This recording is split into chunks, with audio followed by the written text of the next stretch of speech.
Mesdames et messieurs, vous venez de suivre l'échange entre les deux chefs d'État ici. Du lancement des programmes des systèmes de passation des marchés. Mesdames et messieurs, c'est ici que le président Félix Tshisekedi va impérativement communier avec cette église catholique, une église qui commémore aujourd'hui à travers le monde la fête des nativités du Christ Jésus pour ce mercredi 25 décembre 2024. Mesdames et messieurs, nous allons d'abord participer avec vous dans ces cultes, dans cette messe au niveau de l'église catholique Saint-Clément dans la ville de Kananga.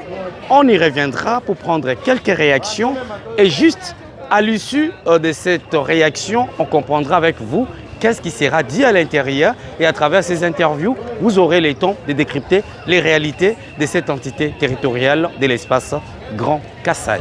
Restez connectés.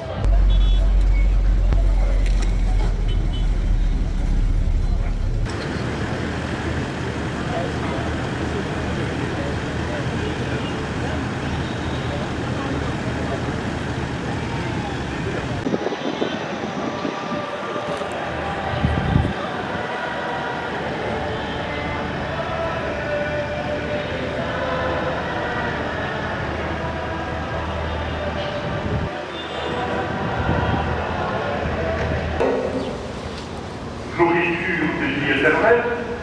Ainsi, il y a dans cette Noël une invitation à purifier notre foi au message et à la personne de Jésus né à Bethléem.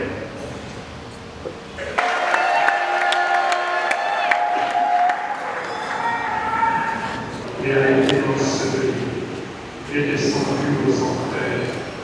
Le troisième jour est ressuscité des morts et monté sur les saints, à la Sainte Église catholique, à la communion des saints, à la bénédiction des parents. Frères et sœurs bien-aimés, implorons avec confiance Dieu le Père Tout-Puissant que vous soyez venus prier avec nous en cette pro-cathédrale Saint-Clément. Merci d'être un chef proche de votre peuple. Merci d'être un chef qui connaît et qui craint Dieu. Merci pour l'exemple de votre piété.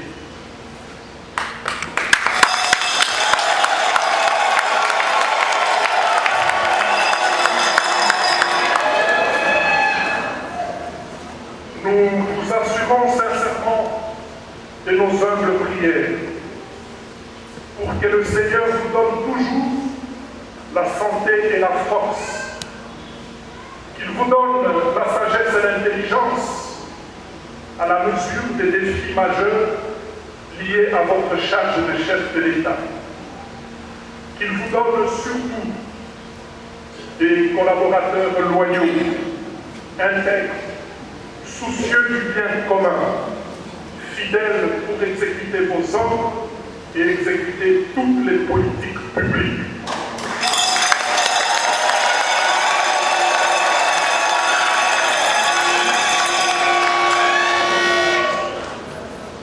Que le Seigneur vous donne des collaborateurs qui vous aident à faire avancer notre pays vers des lendemains meilleurs, qu'ils soutiennent tous vos efforts et les couronnes des succès sur tous vos efforts en vue de ramener la paix et de restaurer la souveraineté de l'État à l'Est et sur tout le territoire national.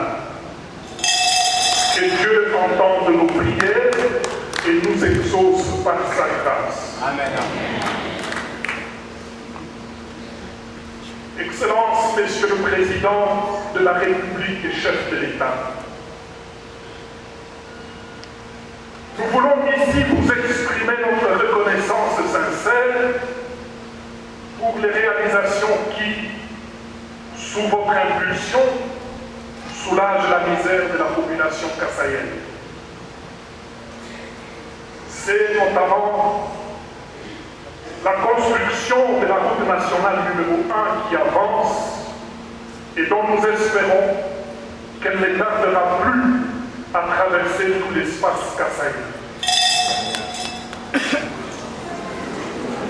C'est l'établissement des bases logistiques importantes pour la construction de la route nationale numéro 2. Les centres communautaires, les écoles, les universités et autres bâtiments publics récemment construits ou réfectionnés ça et là. Le barrage de Toubitoubiki, qu'on peut reproduire dans toutes nos provinces et qui donne aujourd'hui de l'électricité à Niamey, à Kabeya-Kamouanga et à une partie de Bujimaï. La réalisation de plusieurs œuvres sociales par tous les diocèses de notre pays grâce au financement du Trésor public. Et ceci est une première dans l'histoire de notre pays.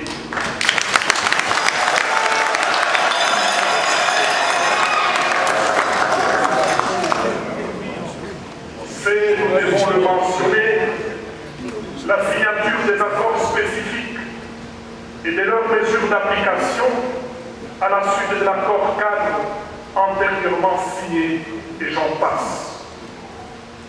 Vous avez été bienveillants avec nous, et à ce titre, tous les évêques des diocèses suffragants de la province ecclésiastique de Kananga s'unissent à moi pour vous remercier sincèrement au nom de tous nos fidèles.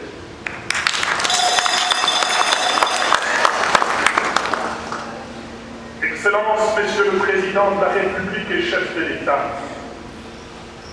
je me serais limité ici, mais alors je faillirais à ma mission et le peuple pourrait m'en vouloir si je ne vous exprime pas ses besoins les plus importants et les plus urgents.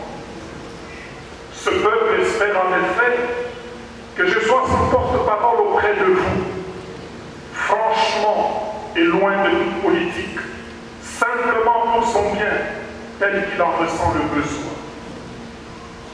Les besoins de ce peuple sont nombreux, mais il y en a 3 qui nécessitent votre attention particulière pour une intervention urgente.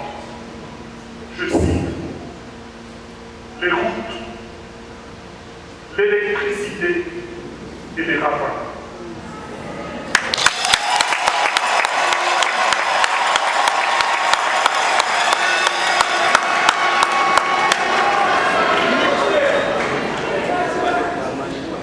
Plaise à vous, Excellence, Monsieur le Président, que je vous en dise brièvement quelque chose sans abuser de votre temps. Le Grand Kasaï, qui ne se limite pas seulement à ces grandes villes, reste un espace gravement isolé et tristement enclavé. En plus des routes nationales, il y a un besoin impérieux de construire des routes interprovinciales et des dessertes agricoles pour faciliter la circulation des personnes, des biens et des services, sans quoi le développement tardera à venir. Nous vous félicitons de prendre le temps de visiter la route des Kalambambouji qui nous ouvrira sur l'Angola. Mais nous émettons quelques réserves sur ce projet. D'abord, nous devons admettre qu'il faut construire cette route pour nous désenclaver. Mais le risque est que, si rien d'autre n'est fait, nous ne serons, nous, qu'un marché pour l'Angola qui viendra déverser chez nous son ciment, ses pierres et ses autres produits transformés.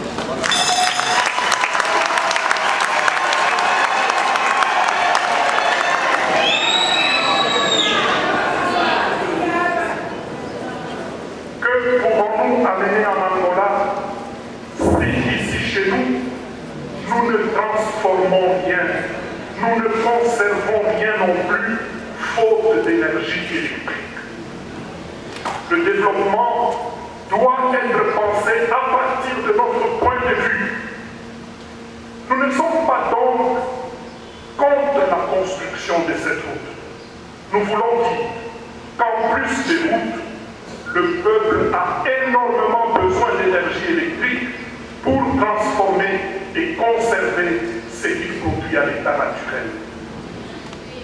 Ce n'est qu'avec les routes et l'électricité que notre peuple s'inscrira dans la logique d'échange avec les autres et ne sera pas seulement un marché de ce qui est produit ailleurs pour être vendu et consommé chez nous. Sans énergie électrique, le Kasaï sera loin de toute industrialisation et ses fils s'en iront ailleurs, ou d'ailleurs on ne veut plus d'eux. Ils y sont stigmatisés, maltraités et pourchassés et même tués sans défense.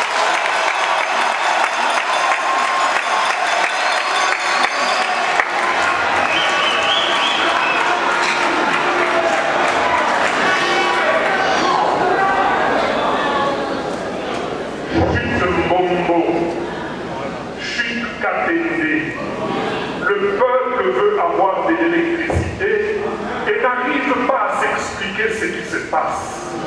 Quand il entend dire que le matériel pour tel barrage serait arrivé à telle gare et aurait moisi là-bas, le peuple ne comprend pas.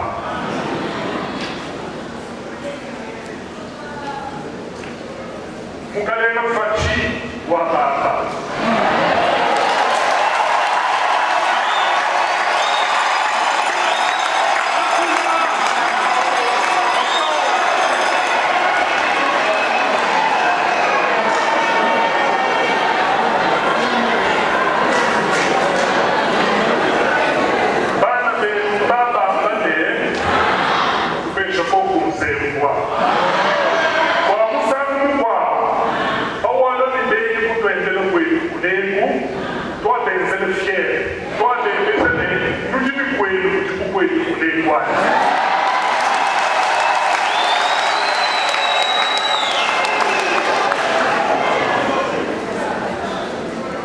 De fait, si aujourd'hui tout l'espace du Grand Kasaï n'a ni cimenterie alors que d'autres espaces en ont peu, si l'espace Grand Kasaï aujourd'hui n'a aucune industrie, même pas une brasserie,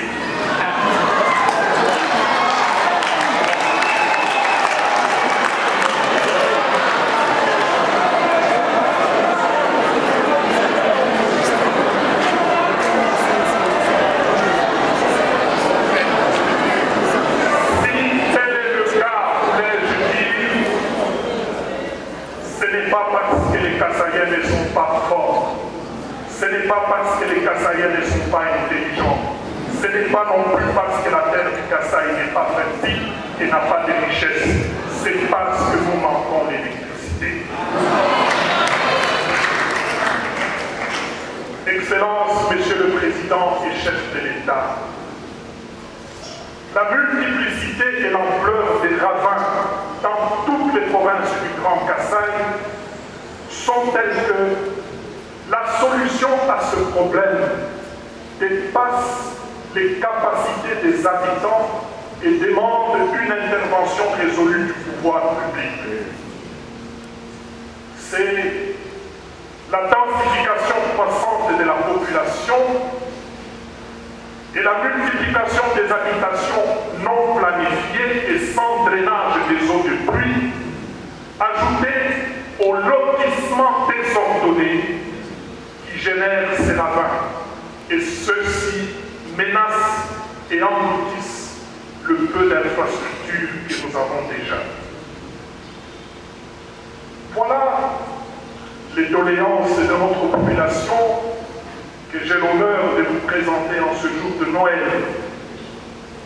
Merci pour votre écoute, Monsieur le Président. Joyeux Noël à vous, Monsieur le Président. Joyeux Noël à Maman Denise, votre épouse, et à tous vos enfants. Joyeux Noël à tous vos collaborateurs, et Dieu vous bénisse.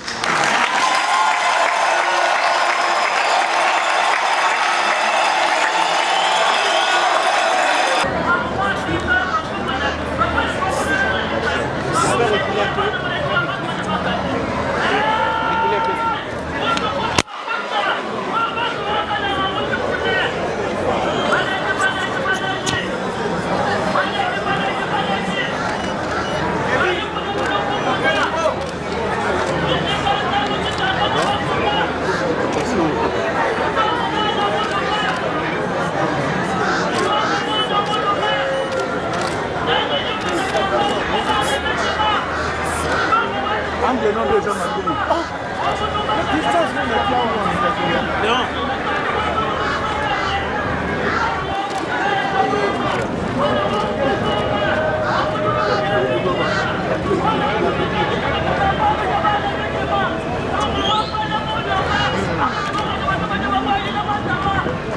copier sur RTNC les photos.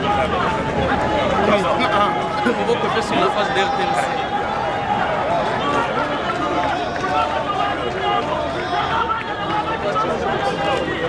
Pas la résidence, on va pas la résidence, on va voir pour aller à Calamamouche. À Calamamouche, après c'est ça les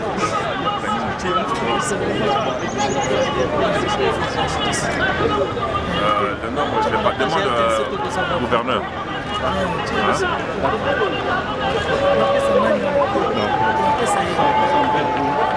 Pardon. C'est ça.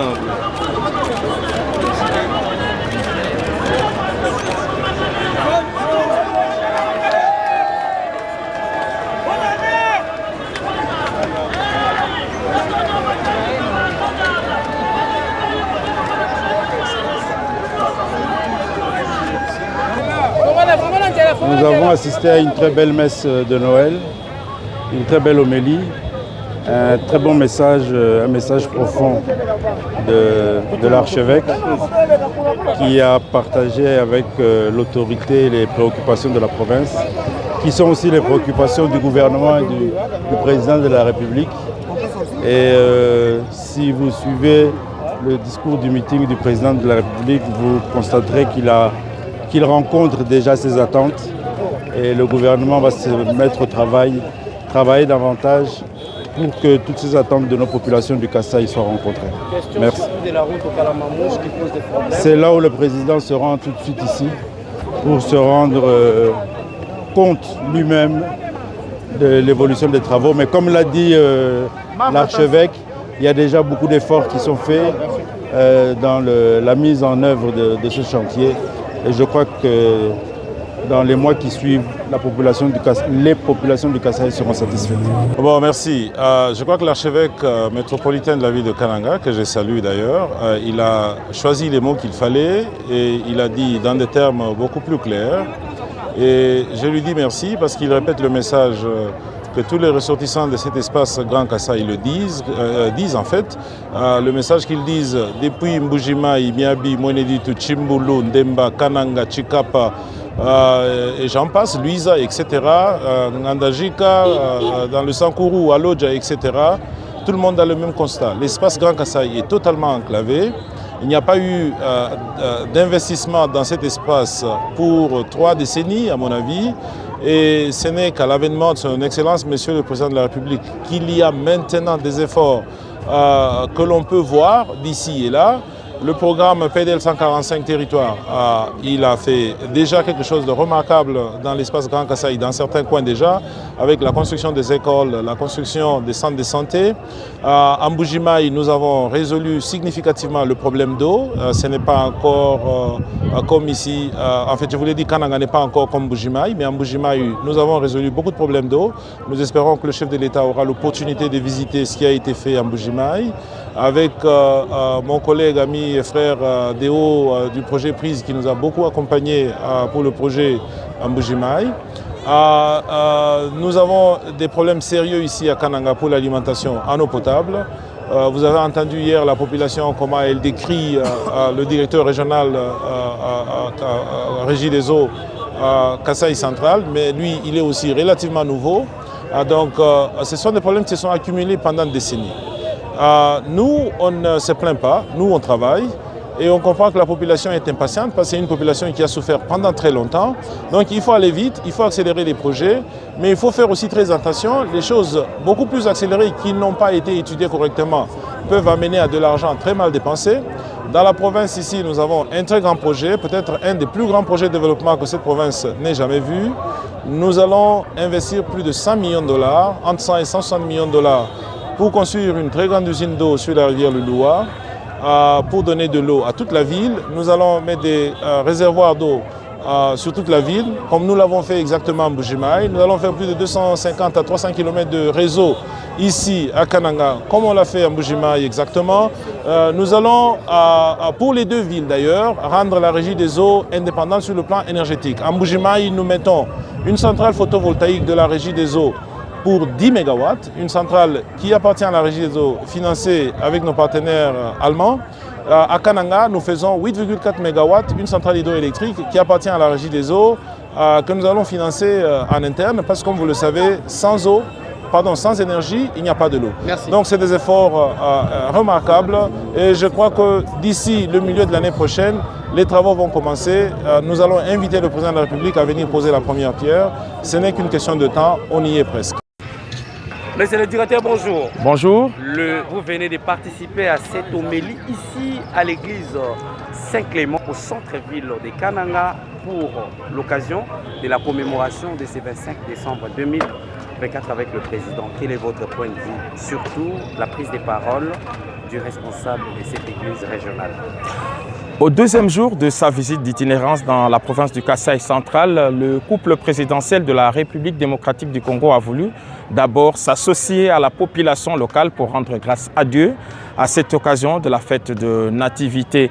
Le président de la République et la distinguée première dame Denise Nyakeru sont très attachés aux valeurs religieuses, qu'ils n'hésitent pas de s'associer à la population chaque fois qu'il y a un événement religieux. Aujourd'hui, ils ont choisi de prier avec la population de Kananga dans cette grande ferveur. Et au-delà de l'homélie, l'un des moments qui aura marqué cette Eucharistie, c'est ces mots de l'archevêque métropolitain de Kananga, Monseigneur Félicien Tamboué. Il a pratiquement plaidé pour toute la population. Il a relevé les principales préoccupations de cette population dans un langage empreint de sincérité et de clarté et qui a accepté. Je crois que le président de la République n'a même plus besoin de consulter la population parce que l'évêque a tout résumé. Il a tout résumé et aujourd'hui même, plutôt que de rester en famille, le chef de l'État va déjà sur terrain parce qu'il tient à l'un des grands projets de développement de cette province, la route de l'espoir, la route Kalamba-Mbuji. Le président de la République se prive de moments de famille pour aller sur terrain voir ce qui se passe parce qu'il tient à cette route. Il a dit, il va voir sur le terrain ce qui se passe parce qu'il tient que cette route se réalise. C'est ça la responsabilité pastorale, c'est ce qu'on attend d'un leader religieux, c'est ce qu'on attend d'un représentant des forces vives, un discours plein de responsabilités, plein d'espoir. Il a dit ce qui marche, ce qui est fait. Il a félicité le président de la République, mais il a également relevé les attentes de cette population. Il est le porte-voix de cette population. Il est parmi cette population, il connaît mieux cette population. Et nous estimons que c'était un bon moment pour le président de la République d'être en face d'un leader religieux qui lui donne la température, même si le président de la République sait.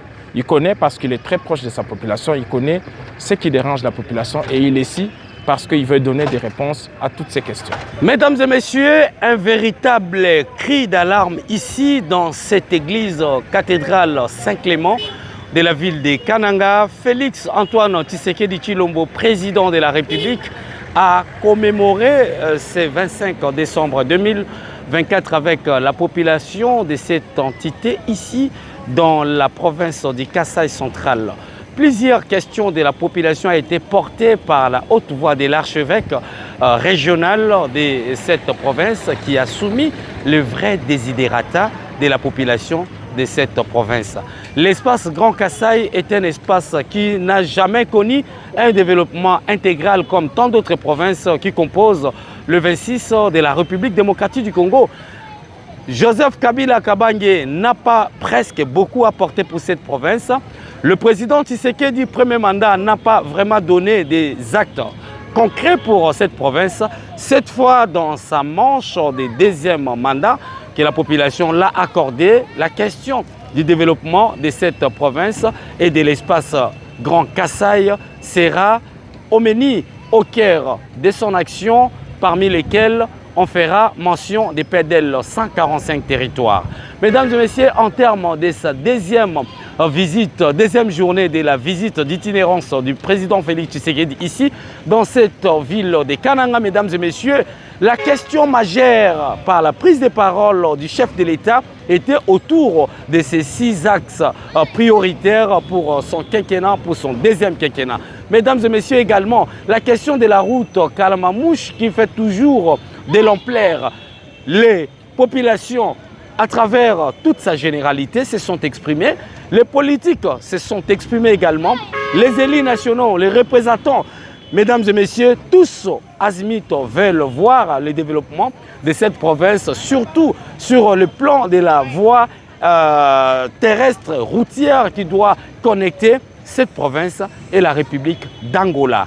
Tout le monde veut en sorte qu'il y ait un changement autour du développement de cette entité territoriale. Merci pour votre attention. Vous venez de suivre un par un le vice-premier ministre, ministre de l'Intérieur, Jacquemaine Chabani, a également partagé les douleurs de laquelle cette population subit, mais également le directeur général de la Régie des eaux. Merci pour votre attention. Restez connectés. D'ici là, si nous aurons l'occasion, nous allons profiter, aller visiter cette route qui fait la une d'actualité dans cet espace Grand Kasaï. Merci. Pour vous informer de l'essentiel de l'actualité en République démocratique du Congo, il vous suffit de vous abonner sur Top 243 News TV. Également nous lire sur www.top243news.com. Au nom de toute la rédaction, nous vous remercions.